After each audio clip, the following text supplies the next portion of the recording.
Bismillahirrohmanirrohim. Alhamdulillahi robbil alamin. Allohumma solli ala Muhammad va ala alihi va ashabihi ajma'in. Bu darsda sukuniy nun va tanvindagi oxirgi qoida, ixfo qoidasini o'tamiz. Ixfo lug'aviy ma'nosi yashirish degani. Islohiy ma'nosi sukunli harf izhor va idg'om o'rtasida tashdidsiz g'unna bilan nutq qilinishi. Shu ixfo. Endi ixfo harflari 15 ta. Biz bundan oldin o'rgangan idg'om, izhor, iqlob harflaridan qolganlari ixfo harflari. Misol uchun izhorda 6 ta harf bor, idg'omda ham 6 ta harf bor, iqlobda bitta harf bor. Jami 13 ta. 28 ta harfdan 13 tasi chiqib ketsa, qolgan 15 tasi ixfo harflari hisoblanadi. Xullas, ixfo sukunli nun yoki tanvin mana shu 15 ta harfdan biriga yo'liqadigan bo'lsa, sukunli nun yoki tanvinda o'sha harf mahrajiga yashirib tashdid qilmasdan g'unna bilan o'qilinadi. Shu ixfo. Ixfoni sababi bu mahrajlarda o'rtadaligi. Misol uchun izhorda mahrajlar bir-biridan uzoqligi uchun izhor qilib aniq o'qilingan edi. Idg'omda bo'lsa mahrajlar bir-biriga yaqin edi. Endi ixfoda bularning o'rtasida. Shuning uchun idg'om kabi harflar bir-biriga kirgizib ham yuborilmaydi, izhorga o'xshatib aniq ham o'qilinmaydi. Bularning o'rtasida o'qilinadi. Ixfoni sizga osonroq, tushunarliroq bo'lishi uchun ikkiga bo'lib o'rgataman. Bular yo'g'on yoki yumshoq.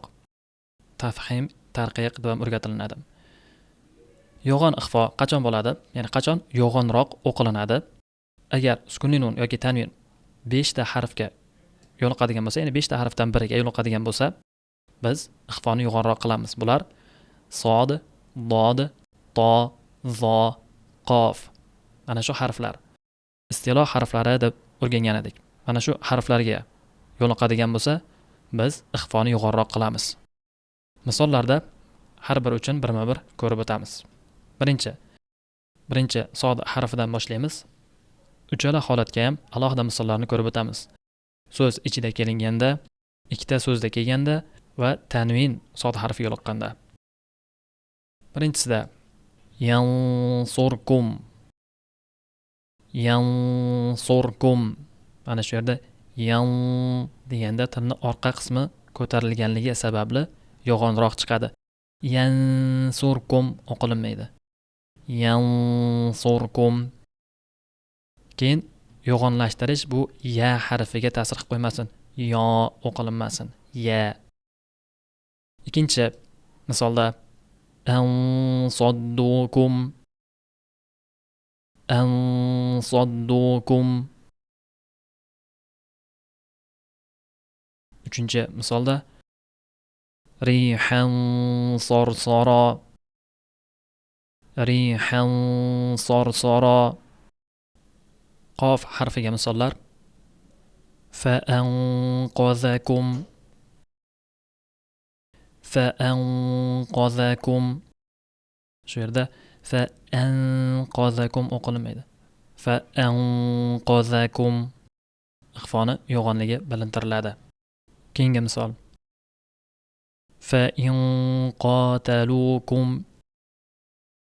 Fa'in qatalukum. Keyingi misol shay'un qodir. Shay'un qodir. To harfiga misol yantiquna. Yantiquna. Ikkita so'zda kelgan holat fa'in tibna. Fa'in tibna. Tanvinni to harfiga yo'liqqan holati qawman tag'in. Qawman tag'in. Dod harfiga misollar mandud. Mandud. Mandalla. Mandalla. Qawman dallin. Cho'zishlarni hali o'rgataman. Shu yerda ko'proq cho'ziladi. Buni o'rgataman. قوما ضالين. So'nggi yo'g'on o'qilinadigan harf bu zo harfi. Yanzuruna, yanzuruna. Min zahir, min zahir. Quron zohirah, Quron zohirah.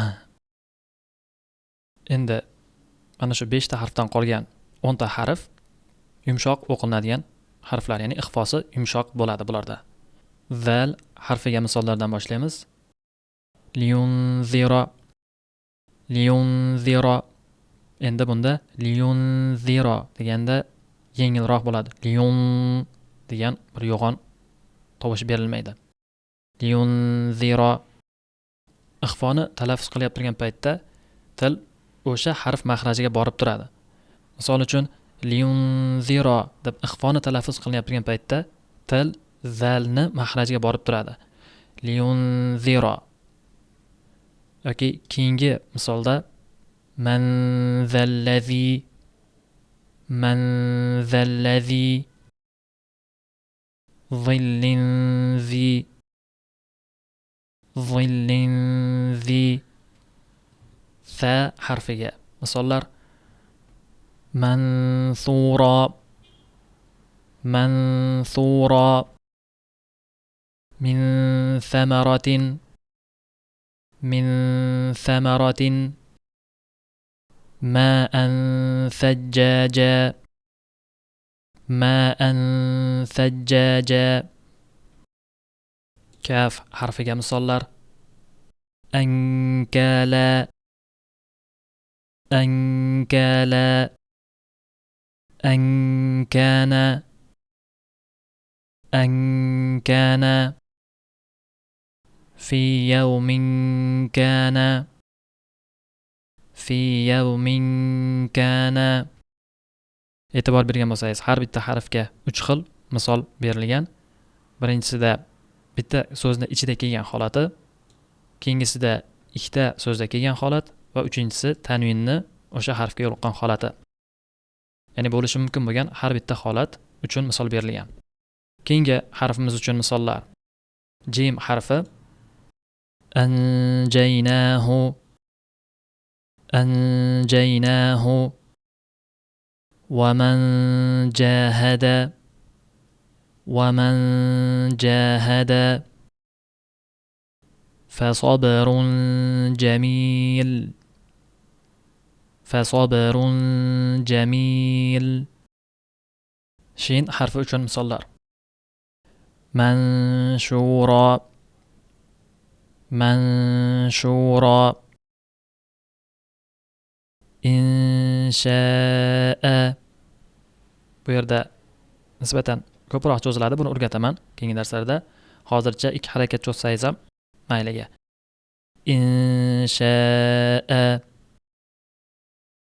Ba'sun shadid, ba'sun shadid. Sin harfi uchun misollar. Min sa'atah, min sa'atah. Min su', min su'. Hamza bilan to'xtashda mana shunday tebranish bilan to'xtatiladi, ya'ni bilintirib qalqala emas. Bu hamzani o'ziga xos bo'lgan sifat bilan. Min su'.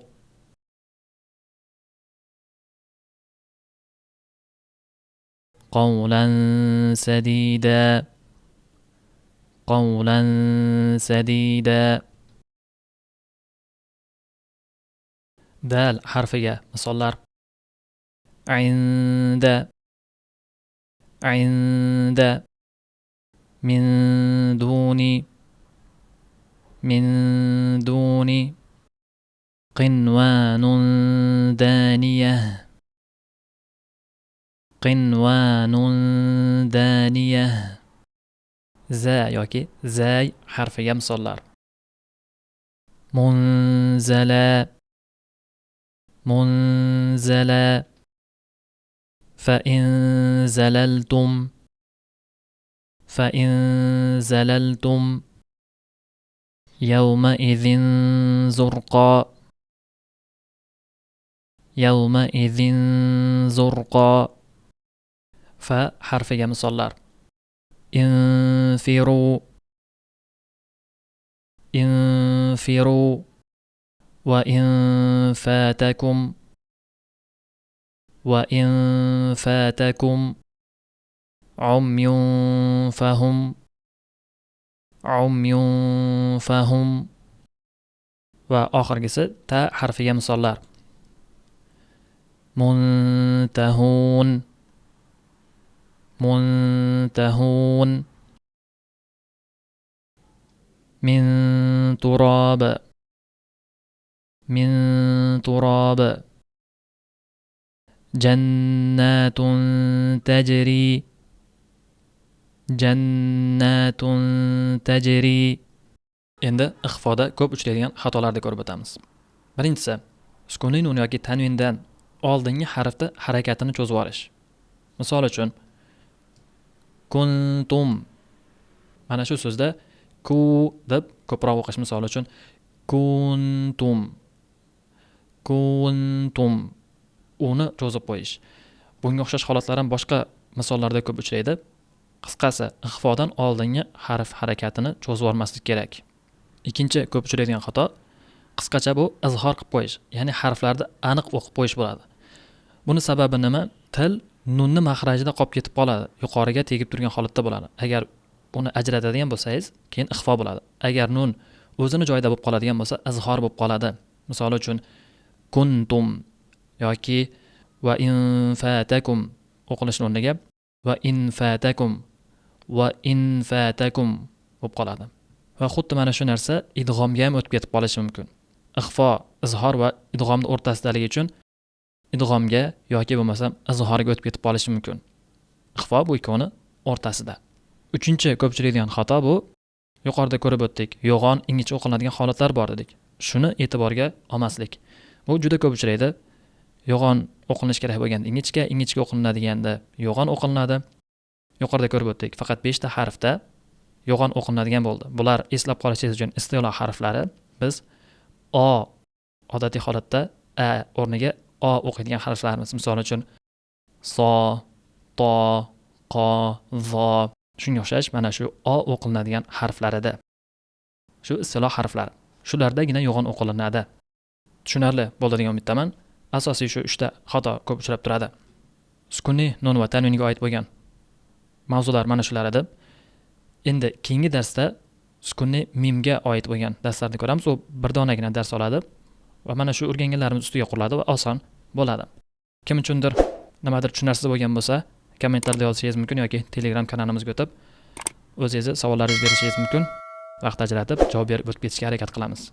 Keyingi darslarda uchrashguncha assalomu alaykum va rahmatullohi va barakatuh.